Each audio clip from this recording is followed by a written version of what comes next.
Comment affecter une macro à un objet dans PowerPoint? Ceci est l'objet de cette vidéo. Bonjour tout le monde, j'espère que vous allez bien. Bienvenue sur la chaîne PowerPack. N'hésitez pas à aimer et à me suivre. Je vous montre comment vous pourrez insérer une macro pour piloter en fait votre présentation PowerPoint. La première des choses à faire, c'est déjà d'insérer un objet. Donc là, je vais insérer cet objet.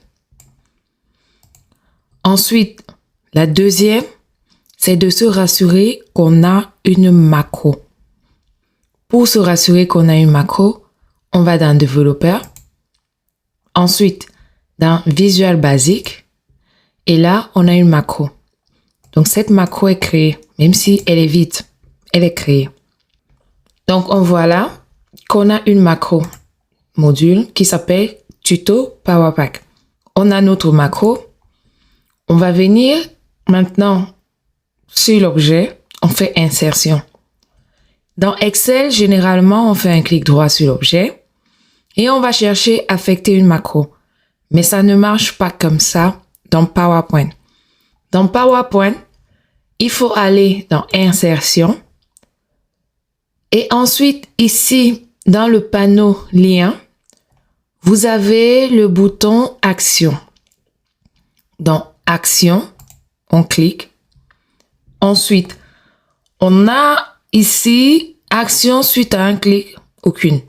Suite à un clic, on peut soit créer un lien hypertexte, soit exécuter un programme, soit exécuter une macro. Et ce qui nous intéresse ici, c'est exécuter une macro. Ici, il a choisi déjà par défaut la macro Tuto PowerPack parce que nous n'avons qu'une seule macro créée.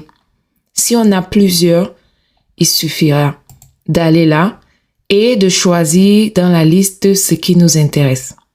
Ça veut dire quoi? Là, j'ai Tuto PowerPack qui est choisi.